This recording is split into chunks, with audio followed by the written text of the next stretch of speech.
시간의 소중함을 깨닫는 것은 점점 나이 들어가면서이죠. 어릴 때 이렇게 시간이 중요하구나 그렇게 깨닫는 그런 어린아이들은 거의 드물 것입니다.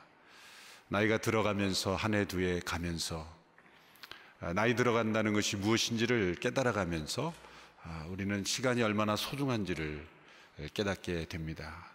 한편으로는 나이 들어가는 것을 두려워하고 또 거부합니다. 그래서 요즘 가장 많이 팔리는 상품 중에는 엔티에이징, 그렇게 나이를 들어감을 거부하고 반대하는 그런 단어가 붙여 있는 상품은 아주 히트 상품이 되는 거죠. 엔티에이징. 이것은 사실 너무 거만한 인간들이 만들어낸 말이죠. 나이 듦을 거부하는 것, 거부할 수 있다는 것, 이것은 불가능한 일이고 또 있을 수 없는 일이죠. 거기에 우리 모두가 다 속고 또 스스로를 속이는 우리들의 모습입니다.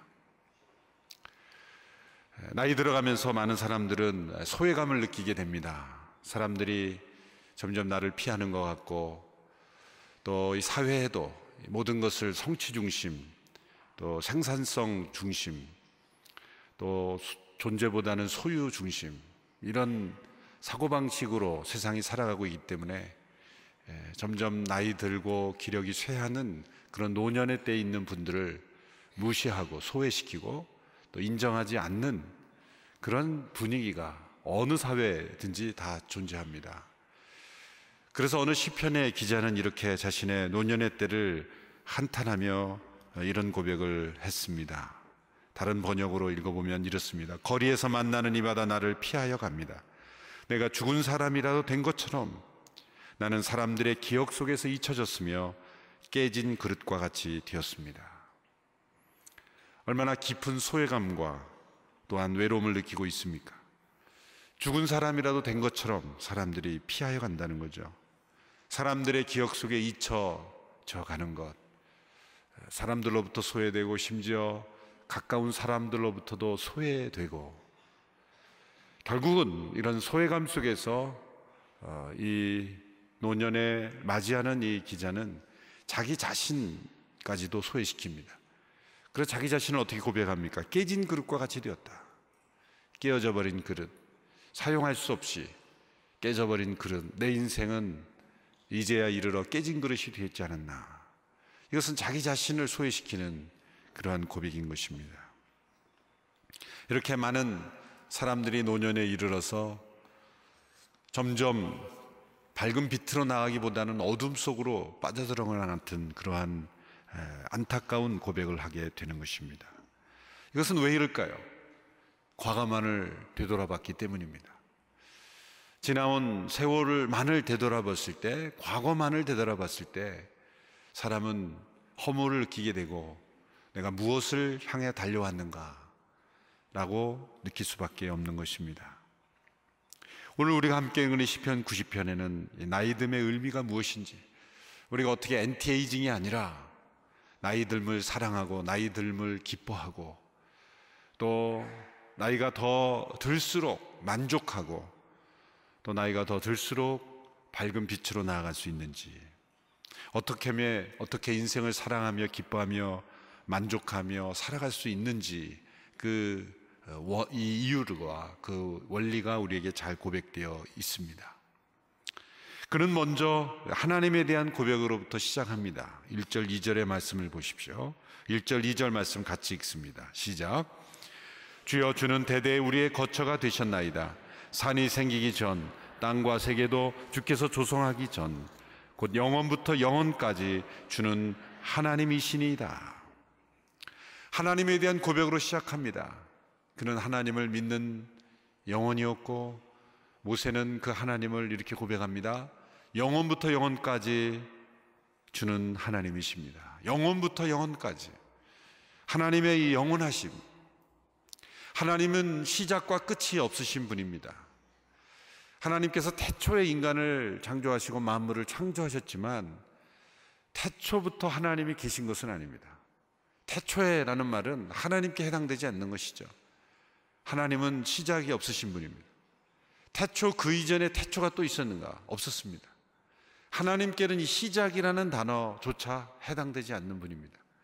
하나님은 시작이 해당되지 않는 분이죠. 이것은 우리에게 무슨 의미합니까? 하나님은 시간 속에 계시는 분이 아니라는 거죠. 시간을 창조하셨지만 시간을 뛰어넘는 것입니다. 그러므로 우리는 영원이라는 단어, 개념을 생각할 때 영원을 긴 시간, 끝이 없이 이어지는 시간이라고 정의하면 안 되는 거죠. 엔들리스 타임이 영원이 아닙니다. 그건 영혼을 시간 속에 가지고 들어오는 겁니다. 영혼이란 시간 너머에 있는 또 다른 차원입니다. 하나님이 영원하시다라고 할 때 하나님은 우리의 시간 속에 거하시는 분이 아니라 우리의 시간을 뛰어넘으시는 분, 시작과 끝이 없으시는 분. 그래서 그 C.S. 루이스라는 문학가가 이런 상상을 발휘해서 이런 설명을 해보았습니다. 하나님의 영원하심이라는 게 무엇인가?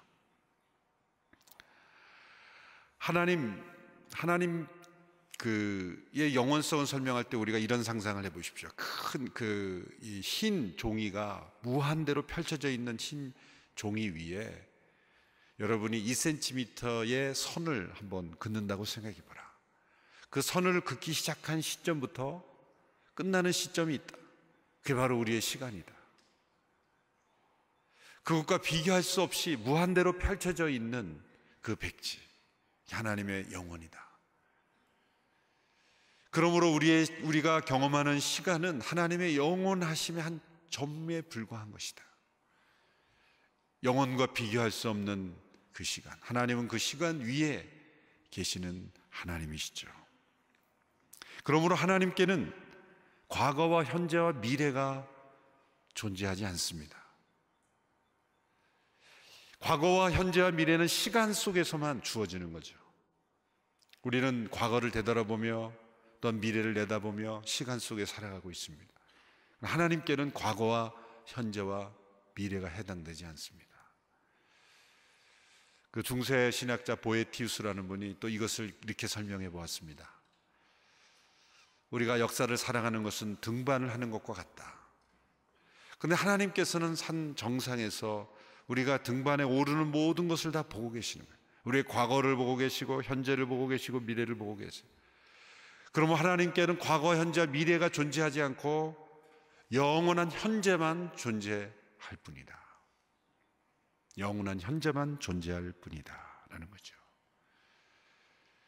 멈추어져 있는 시간처럼 아무것도 하지 않고 하나님께서 그렇게 움직이지 않고 가만히 계시는 것이 아니라 하나님께서는 우리가 마치 시간 속에 살아갈 때 모든 것을 잃어버리고 시간 속에 파묻혀서 열심히 일할 때 시간 가는 줄 모르고 일하는 것처럼 하나님께서는 영원한 현재로 계시지만 하나님은 끊임없이 일하시고 움직이시고 활동하시는 그런 하나님으로 존재하십니다. 우리가 그 영원하신 하나님을 다 설명한다는 것은 불가능합니다. 다 이해할 수 있다는 것도 불가능한 일입니다. 하나님의 영원하심 우리 이해를 초월하는 거예요. 그러므로 우리는 하나님을 경배할 수밖에 없는 겁니다. 하나님을 예배할 수밖에 없는 것입니다. 이 모세는 영원하신 하나님과 우리의 인생을 비교합니다. 그 영원부터 영원까지 계시는 영원한 현재로만 존재하시는 하나님, 과거와 현재와 미래가 없으시는 하나님, 그 하나님과 우리 인생을 비교할 때 3절의 말씀에 우리 인생을 이렇게 고백합니다. 3절 말씀 함께 읽어볼까요? 시작. 주께서 사람을 티끌로 돌아가게 하시고 말씀하시기를 너희의 인생들은 돌아가라 하셨사오니. 우리의 인생을 이렇게 정의합니다. 티끌로 돌아가는 인생. 자, 그 영원부터 영원까지 계시는 그 하나님과 우리의 인생을 생각할 때 흙에서 나와 흙으로 돌아가는 인생, 티끌로 돌아가는 이 흙으로 돌아갈 수밖에 없는 우리의 인생을 묵상하게 되는 거죠. 그 대조를 통해서 그의 입에서 나오는 고백들은 어떤 고백입니까? 너무나 엄청난 고백입니다. 4절부터 6절까지의 말씀이 바로 그 영원하신 하나님과 티끌로 돌아갈 수밖에 없는 우리 인생을 비교할 때 터져나오는 고백입니다. 우리 4절부터 6절까지의 말씀을 함께 읽습니다. 시작. 주의 목전에는 천년이 지나간 어제 같으며 밤의 한순간 같을 뿐입니다. 주께서 그들을 홍수처럼 쓸어 가시나이다. 그들은 잠깐 자는 것 같으며 아침에 돋는 풀 같으니이다. 푸른 아침에 꽃이 피어 자라다가 저녁에는 시들어 마르나이다. 천년이라는 이 장구한 역사, 여러분 천년 전을 생각해 보십시오. 지난 한반도에 천년 동안 얼마나 많은 일이 있었습니까? 수많은 왕조가 일어났다가 지고 돌아가고, 수많은 사람들이 역사 속에 태어났다가 죽고 태어났다가 죽고, 100년이라는 시간도 긴데 이 천년이라는 장구한 역사가 어떻게 된다고요? 지나간 어제 같으며 또한 밤의 한순간 같을 뿐이다. 천년이라는 이 장구한 역사가 밤의 한순간 지나간 어제 같이 느껴지는 거죠. 그 영원하신 하나님 앞에 티끌로 돌아가는 우리 인생을 생각할 때 비교가 되지 않는 거죠. 성경 곳곳에 하나님께서 이 천년이라는 단어를 통해 이 하나님의 영원하심을 우리에게 가르쳐 주시려고 했습니다. 베드로후서 3장 8절에 보면 주께는 하루가 천년 같고 천년이 하루 같다는 한 가지를 잊지 말라. 천년이 하루 같고 하루가 천년 같다. 우리의 천년이라는 시간을 하나님께서는 마치 하루처럼 지나가 버릴 수 있다는 거죠. 신약시대에 예수님의 재림이 왜 이렇게 더디냐라는 그런 사람들의 질문 앞에 데살로니가 전서에서는 이런 고백을 하죠. 재림이 더딘 것이 아니라 주님께서 인내하시되 천년을 하루처럼 그렇게 우리를 참고 기다리시는 거다. 하나님의 인내의 길이를 설명하는 거예요. 천년의 역사를 하나님은 밤의 한순간처럼 참아내신다는 거예요. 하나님의 영원하심이라는 거예요. 우리는 천년 동안 수없이 많은 사람들이 오고 가고 그렇게 하면서 성경이 믿을만하다 없다 이렇게 얘기는 하고, 죽고 내가 살아있을 동안 아무 일 없는 거 보니까 성경은 사실이 아니다 이렇게 수없이 말을 하고 돌아가는 사람들이 있는데, 하나님은 하루만 더 참지. 그러면 4,000년, 하루만 더 참지 5,000년. 그렇게 역사를 흘러가는 거예요. 그러면 하나님께는 1년이 어떤 기간입니까? 거꾸로 대입을 해서 계산을 해보니까 36만 5천 년이에요. 하나님께 1년, 그런 식으로 하나님이 1년을 참으시면 36만 5천 년, 70년을 참으시면 2,555만. 엄청난 이 길이. 그럼 하나님께서 우리는 그 기간이 2,500만 년, 그렇게 긴 시간이다 그렇게 여겨지죠? 하나님은 시간 너머에 계시는 거예요. 어떻게 이해할 수 있겠습니까? 우리가 느끼는 그 시간의 느낌과 개념과 상관없는 영원한 현재에 계시는 거예요. 그 영원하신 하나님 앞에 우리의 인생을 비교해 볼 때 또 5절에서는 이렇게 고백하죠. 홍수처럼 쓸어버리시나이다. 천년의 역사가 홍수에 쓸어버려지는 것 같은 그런 모습, 잠깐 자는 것 같고 아침에 돋았다가 저녁에 시들어버리는 하루살이의 풀과 같다. 이 고백이 지나치겠습니까? 아니죠. 사실 이 고백보다 더 수많은 고백들이 그 영원하신 하나님 앞에 티끌로 돌아가는 우리의 인생의 연약함과 그 자금을 우리는 고백할 수밖에 없는 것입니다. 그런데 여기까지 고백하고 끝난다면 이것은 우리 인생이 이렇게 험한 것이구나, 헛된 것이구나, 참으로 의미가 없구나, 그렇게 끝날 위험성이 있어요. 시편을 읽을 때는 언제나 끝까지 읽어야 됩니다. 시편 묵상할 때는 일부분 한 구절만 끄집어서 읽거나 묵상하게 되면 대단히 위험한 결론에 이르게 되는 거죠. 그 전체의 흐름, 길더라도 전체를, 그래서 새벽기도 시간도 없고 그렇지만 전체를, 아주 길지 않는 이상은 전체를 다 읽는 이유가 바로 거기 있는 거예요. 전체로 이해해야 돼요. 여기까지만 고백하고 끝나면 참 인생은 허무하구나, 헛되구나, 의미 없구나, 그렇게 염세주의적인 철학으로 끝나버리는 거죠. 그렇게 인생을 비관하거나 또 다른 잘못된 길은 이렇게 홍수처럼 쓸어가 버릴 것, 그냥 먹고 마시며 즐겁게 살자, 그렇게 쾌락주의로 빠지고 마는 것입니다. 모세는 이러한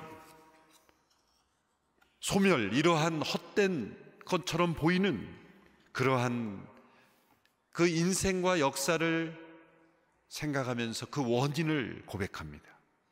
이렇게 된 것은 우연히 된 것이 아니다. 이렇게 된 원인이 있다. 이것은 원래의 모습이 아니다. 7절에서 11절의 말씀은 이렇게 천년의 역사가 밤의 한순간처럼 지나가 버리는 것처럼 된 원인을 고백합니다. 7절로 10절의 고백입니다. 먼저 7절부터 10절까지 우리 같이 읽습니다. 시작. 우리는 주의 노에 소멸되며 주의 분내심에 놀라나이다. 주께서 우리의 죄악을 주의 앞에 놓으시며 우리의 은밀한 죄를 주의 얼굴빛 가운데 두셨사오니 우리의 모든 날이 주의 분노 중에 지나가며 우리의 평생이 순식간에 다하였나이다. 우리의 연수가 70이요 강건하면 80이라도 그 연수의 자랑은 수고와 슬플 뿐이요 신속히 가니 우리가 날아가나이다. 11절. 누가 주의 노여움의 능력을 알며 누가 주의 진노의 두려움을 알리까? 9절 9절마다 반복되는 단어는 무엇입니까? 주의 진노, 주의 분노입니다. 천년이란 역사가 밤의 한순간처럼 홍수처럼 쓸어가 버려지는 이유, 그렇게 신속하게 소멸되어 버리는 이유가 무엇인가? 그것은 이 역사가 주의 진노 아래 있다는 거예요. 주의 진노 아래 소멸되는 것입니다. 우리의 죄가, 우리의 은밀한 죄가 주의 진노를 일으켰고 이 역사는 주의 진노하심 가운데 그렇게 소멸되어 버린다는 것입니다. 우리의 모든 날이 주의 분노 중에 지나가고 평생이 순식간에 다혀져 버리는 것 같은, 우리의 인생이 70 그리고 강건하면 80이라도 그 지나온 80년의 세월을 되돌아볼 때 수고와 슬픔뿐이다. 굉장히 비관적이죠. 왜냐하면 죄 가운데 있는 우리의 인생 위에 하나님의 진노가 있었기에 우리가 그렇게 급히 소멸되는 것 같다는 거죠. 여기까지 고백으로 끝나도 사실 우리의 믿음의 사람의 고백이 아닙니다. 원인을 아는 것, 거기까지 했다 그럴지라도 진정한 우리의 믿음의 고백에서는 거기서 그치면 안 됩니다. 사실 이런 고백은 다른 종교에서도 인생의 탐욕 때문에, 인생의 죄 때문에 우리가 역사가 이렇게 됐다, 그렇게 말할 수 있는 거예요. 이 시편을 기록한 모세는 단지 원인을 분석하는 데 그치지 않습니다. 성경이 진리인 것은 우리에게 답을 주기 때문이요, 그리고 우리에게 나아갈 방향을 가르쳐 주기 때문입니다. 단지 원인을 분석하는 것에 그친다면 성경은 진리가 아니죠. 그 원인을 치료하고 해결하고 넘어설 수 있는 그러한 길을 우리에게 제시해 주기 때문에 성경은 진리인 것입니다. 자, 이렇게 주님의 진노 가운데 속히 지나가는, 마치 꽃이 시들어 버리는 것 같고 그리고 날아가는 것 같고, 10절 말씀 마지막에 보면 뭐라 합니까? 우리가 날아가나이다. 우리가 신속히 가니 날아가는 것 같은 인생. 그래서 우리가 나이 들면서 더 시간이 빨리 지나간다 그러죠. 빨리 지나간다.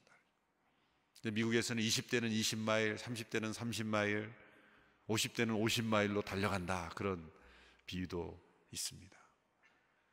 점점 신속히 지나가는 것 같은, 자신의 지나온 세월을 돌아볼 때 풀이 잠깐 피었다가 시들어버리는 것 같은 그런 인생. 그 이유는 바로 우리의 죄 가운데 하나님의 진노하심 가운데 있었기 때문이다. 하나님의 진노, 그것은 원래 우리에게는 해당되지 않습니다. 왜 이런 허무감과 아쉬움과 허망함을 느끼게 되었습니까? 하나님께서 원래 우리 인간을 창조하실 때는 우리 모두에게 영혼을 허락하셨어요. 우리에게는 영혼을 허락받은 존재였어요. 원래 이렇게 신속히 시들어버리는 인생이 아닙니다. 우리는 이렇게 순식간에 소멸되어 버리는 인생이 아닙니다.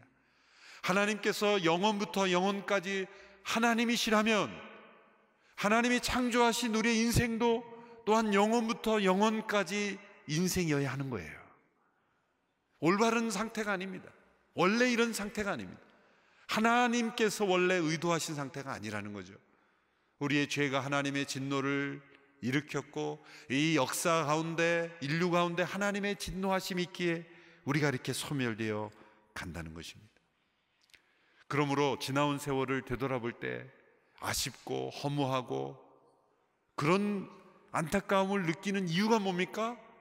우리 안에 영혼에 대한 갈망이 남아있다는 거죠. 영혼부터 영혼까지 계신 하나님에 의해서 영혼부터 영혼까지 존재하는 인간으로 창조를 받았지만 천년이라는 역사를 되돌아보면서 홍수처럼 쓸어버리는 것 같은 느낌을 드는 이유가 뭘까요? 안타까운 이유가 뭘까요? 원래 그렇지 않았다는 것을 우리가 느끼는 거예요.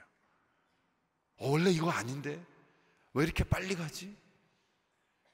인생이 신속히 날아가는 것을 느끼면서 안타까움을 느끼고 인생이 너무나 빨리 가.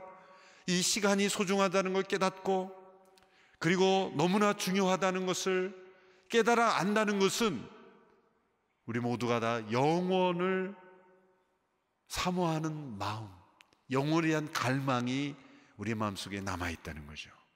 그것은 원래 우리가 그렇게 창조되었다는 거예요.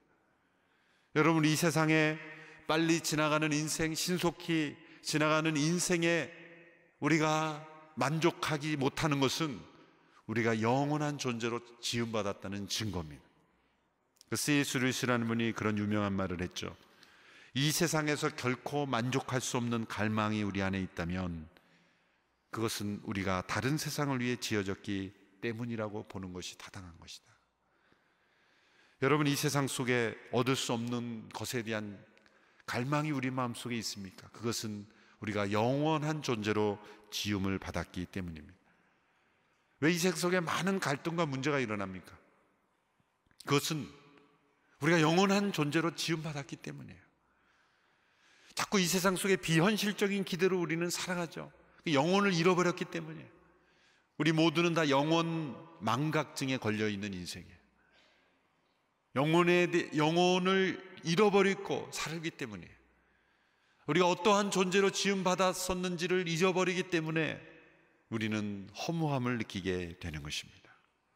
전도서 3장 11절에서 전도서도 역시 이 인생과 역사를 탐구했죠. 그런 하고 싶은 것도 다 해봤습니다. 많은 사람들이 이루지 못한 성취도 이뤄봤습니다. 자연 만물도 연구했습니다. 그 모든 그런 경험을 통해서 그는 3장에 이르러 이런 고백을 하죠. 전도 3장 11절의 말씀입니다. 우리 같이 한번 읽어볼까요? 시작. 하나님이 모든 것을 지으시되 때를 따라 아름답게 하셨고 또 사람들에게는 영혼을 사모하는 마음을 주셨느니라. 그러나 하나님이 하시는 일의 시종을 사람으로 측량할 수 없게 하셨도다. 하나님이 모든 것을 때를 따라 아름답게 하셨다. 그 전에 전도 3장 1절에서 10절까지는 날 때가 있고 죽을 때가 있고 심을 때가 있고 거둘 때가 있고 하나님이 모든 것을 때를 따라 다스리는데 사람들에게 영혼을 사모하는 마음을 깨닫게 하시려고 우리에게 시간과 때를 주셨다는 거예요. 이 세상에 태어날 때가 있고 죽을 때를 정하신 것은 우리로 하여금 영혼을 사모하는, 죽을 때가 가까우면 우리는 안타까움을 느끼고 두려움을 느끼고 불안을 느끼고 지나온 인생을 허무하게 생각하게 되고, 왜 그러냐는 거죠. 하나님이 그 때를 정하심으로 우리에게 영혼을 사모하는 마음을 깨닫게 하시려는 거라는 거예요. 심을 때가 있고 거둘 때가 있고 울 때가 있고 웃을 때가 있고, 하나님이 모든 것을 때를 따라 우리를 다스리되 시종을 측량할 수 없게 하신 것, 그것은 우리로 하여금 영혼을 사모하는 마음을 회복하게 하시려는 거예요. 영혼을 사모하는 마음을 회복하게 하시려는 거예요. 이제 12절 이하에서 모세는 해결책으로 나아갑니다. 천년이라는 과거의 역사를 홍수처럼 쓸어버리는 것 같은 그러한 우리의 과거를 되돌아보며 아쉬워하며 안타까워하며 그리고 허무함을 느끼며 소외된 마음으로 살아갈 것이 아니라, 그러면 믿음의 사람들은 우리의 죄가 일으킨 하나님의 진노 가운데 사라져버리고 소멸되어 같은 이 세상 속에서 우리는 어떻게 살아야 할 것인가? 그것을 12절 이하에서 그런 고백하고 있습니다. 첫 번째 12절의 말씀입니다. 12절 같이 읽습니다. 시작. 우리에게 우리날 계수함을 가르치사 지혜로운 마음을 얻게 하소서. 이것이 첫 번째 탈출구입니다. 주여 우리에게 우리날 계수함을 가르치사 지혜로운 마음을 얻게 하소서. 우리날을 계수한다는 게 어떤 의미일까요? 올해는 내가 몇 살이지, 몇 월 며칠 몇 년에 내가 며칠을 살았지, 그렇게 살아온 날을 카운트한다는 것이 아닙니다. 내 나이가 언제인지를 계속 계산하며 산다는 게 아닙니다. 시계만 쳐다보며 살아간다는 의미가 아닙니다.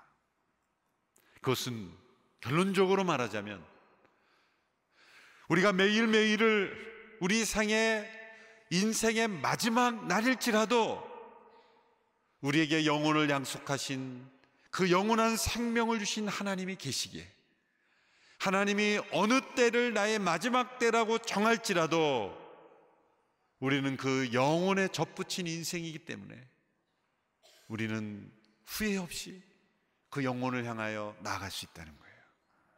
오늘이 마지막인 것처럼 살라는 거예요. 오늘이 마지막인 것처럼 살라. 여러분, 지혜란 무엇입니까? 지나온 세월에 집착하고 지나온 세월을 되돌아보면서 허무감을 느끼고, 그것이 아니라 하나님이 우리에게 허락하신 이 시간 속에서 우리는 언젠가 벗어날 때가 올 거예요. 우리는 지금 시간 속에 살고 있기 때문에 과거를 내다보고 우리는 미래를 내다보고 살지만, 하나님이 우리를 부르시는 때는 이 시간 속에 우리를 건져서 영혼으로 들어갈 때가 올 거예요.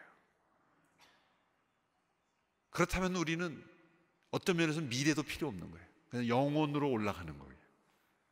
하나님이 이 세상 속에 우리를 건져내셔서 죽음을 통해 영혼으로 우리를 부르실 그때 우리는 영혼을 믿는다면 지나온 세월에 대한 후회는 불필요하다는 거예요.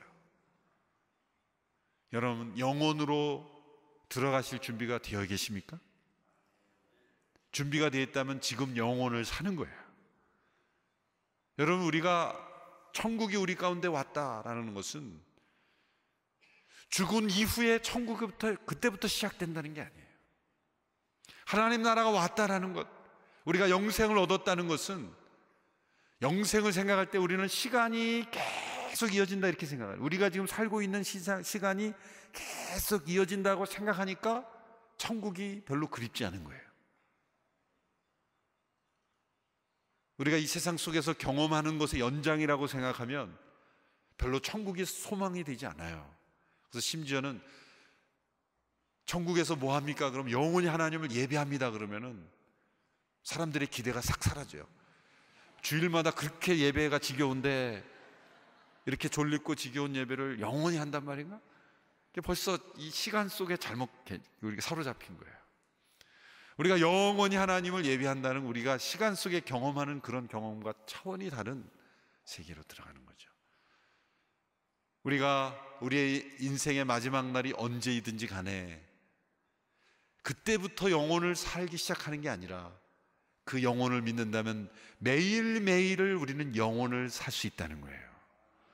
그게 우리나라 계수함을 가르치자 지혜를 얻게 한다. 차원이 다른 삶이죠. 영생을 맛보며 날마다 살아가는 거예요. 이 시간 속에 살지만 우리는 시간을 초월하여 영혼에 속한 인생을 살 수 있다는 거예요. 제 표현력이 너무나 짧아가지고 이걸 어떻게 설명을 다 할 수 있을까?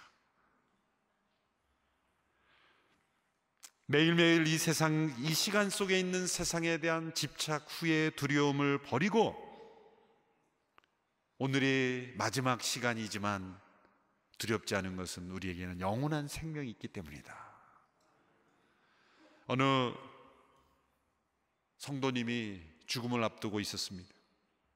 목사님이 그 가정의 신방을 했습니다. 그래서 위로를 앞두고 있었어요. 죽음이 병원에서 선고되어 있었어요. 그런데 그 성도가 이 목사님, 신방으로 목사님이 이렇게 말합니다. 목사님, 저는 오늘 너무 기쁜 소식을 들었습니다. 뭔가 회복이 있습니까? 아닙니다. 의사 선생님이 저에게 말하기를 이제 당신은 이틀밖에 더 못 산다 그러더군요. 목사님이 할 말을 잃은 거예요. 그런데 그 성도는 기쁜 모습으로 오늘 너무 기쁜 소식을 들었다는 거예요. 그게 기쁜 소식이라는 거예요. 이틀밖에도 못 산다. 아니, 어떻게 이틀밖에 더 못 산다고 하는데 기쁜 소식이 될 수 있습니까? 그분은 이렇게 말했습니다.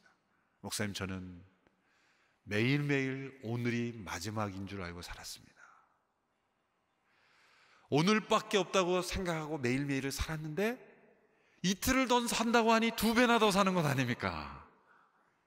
그러니 저에게는 기쁜 소식입니다.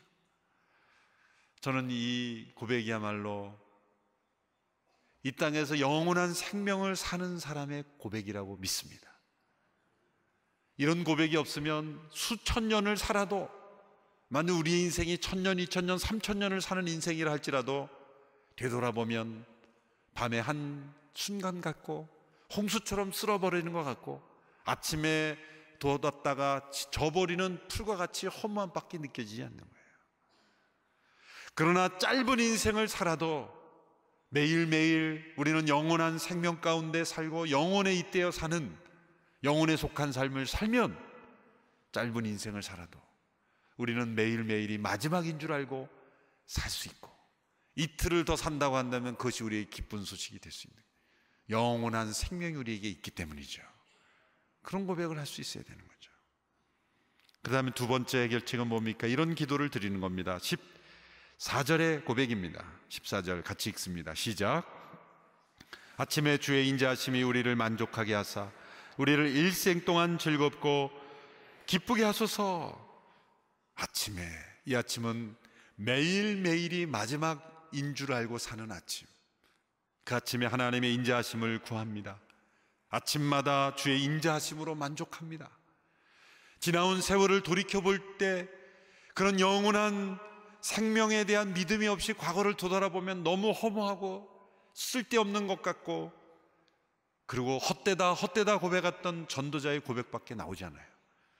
그러나 매일매일 오늘이 이 세상의 마지막이지만 우리는 영원한 삶을 사는 인생으로, 언제든지 시간을 벗어나 영원에 속한 인생으로, 삶으로 들어갈 수 있음을 믿을 때는 아침마다 주의 인자하심이 우리에게 임함으로 만족이 있는 겁니다. 일생 동안 즐겁고 기쁜 겁니다. 과거를 되돌아보면서 슬픔과 후회와 탄식과 그런 한숨만 쉬는 인생이 아니라 미래를 내다보며 두렵고 불안과 염려 속에 살아가는 인생이 아니라 매일매일 하나님이 영원한 현재이신 것처럼, 우리가 영생을 누린다는 건 하나님처럼 영원한 현재를 누리는 거예요. 우리에게는 현재만 있을 뿐이다. 오늘 하루 내 인생이 즐겁고 기쁘게 하소서. 내 인생이 즐겁고요. 오늘 하루 진탕 놀고 죽자, 그게 아니라 영혼에 속한 하나님과 접붙여 있는 인생을 살기 때문에 오늘 하루도 아침에 주의 인자하심을 경험하고, 오늘 하루도 매일매일이 그렇게 아침이 만족스러운 인생으로 살 때 우리는 하나님이 언제 시간 속에 우리를 거두어 가셔도 우리는 기쁘고 즐거운 인생이 되는 거죠. 예레미야 예가에서 예레미야는 이런 고백을 했죠. 예루살렘의 멸망의 한복판에서 이런 고백을 했습니다. 이 컨텍스트가 중요한 거예요. 어떤 상황에서 이 고백을 해요. 이 구절만 딱 띄워보면 이거는 그냥 편안한 침대에서 자고 일어나서 하나님 잘 자주기 위해서 감사합니다, 그렇게 고백하는 것 같죠. 그러나 예레미야는 예루살렘의 처참한 멸망의 한복판에서 이런 고백을 했어요. 여호와의 인자와 긍휼이 무궁하심으로 우리가 진멸되지 아니함이니라. 이것들이 아침마다 새로우니 주의 성실이 크시도소이다. 어떠한 멸망이 있더라도, 어떠한 고난이 있다 할지라도 아침마다 새로울 수 있다면, 아침마다 주님의 인자하심을 경험할 수 있다면 우리의 인생은 매일매일 즐겁고 기쁠 수 있다는 거죠. 17절의 말씀을 함께 고백합니다. 시작. 주 우리 하나님의 은총을 우리에게 내리게 하사 우리의 손이 행한 일을 우리에게 견고하게 하소서. 우리의 손이 행한 일을 견고하게 하소서. 이 고백은 어떤 고백입니까? 우리가 이 땅을 살면서 우리의 손으로 행한 모든 것이 우리의 죽음으로 끝나지 않고 영혼에 속한 것이 되게 하소서. 우리가 죽은 후에도 계속 남을 수 있는 일이 되게 하소서. 이 땅에 나의 이름을 어떻게 새겨놓고 나의 이름을 남기는 그런 일이 아니라 영혼에 속한 일이 되게 하여 주옵소서. 우리 이 땅에 사는 우리의 손으로 하는 모든 일이 영혼에 속해야만 견고한 것입니다. 영원한 의미가 있는 것이 되게 하옵소서.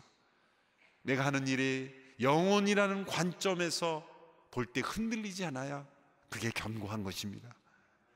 내가 하는 일이 영혼이라는 것을 갖다 대면 다 없어져 버릴 것이 있다면 그것은 견고한 것이 아니죠. 이 땅에 가지는 소유, 이 땅에 가지는 지식, 우리가 그 무엇이 가진 성취랄지라도 영혼에 속한 것이 아니라면 우리는 다 내려놓을 수 있어야 합니다.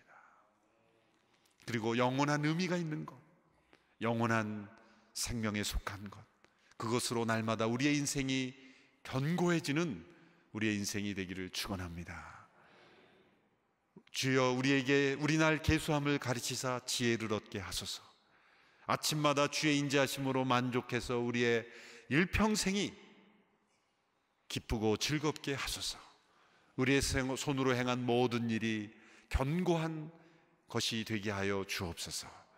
이것이 이 유한한 시간 속에 살아가는 우리의 인생이지만, 티끌로 돌아갈 수밖에 없는 인생이지만, 영혼부터 영혼까지 계시는 그 하나님의 자녀된 우리들이 원래의 상태는 잃어버렸지만 그러나 다시 그리스도 안에서 회복된 영원한 생명을 가진 자들은 과거를 돌아보며 후회하고 낙심하며 또 미래를 바라보며 불안하고 염려하지 않고 우리는 언제든지 시간 밖으로 나갈 수 있는 인생, 하나님이 시간 속에 마지막 끝을 말씀하셨던 우리는 영혼에 속한 인생이기에 날마다 기쁘고 즐거울 수 있는 인생이 되었다는 거죠. 이것이 모세가 깨달은 인생 역사입니다. 우리에게도 이런 동일한 고백으로 이 시편의 기도를 붙잡고 매일매일 승리하며 살아가는 우리 모두가 되기를 주님의 이름으로 축원합니다.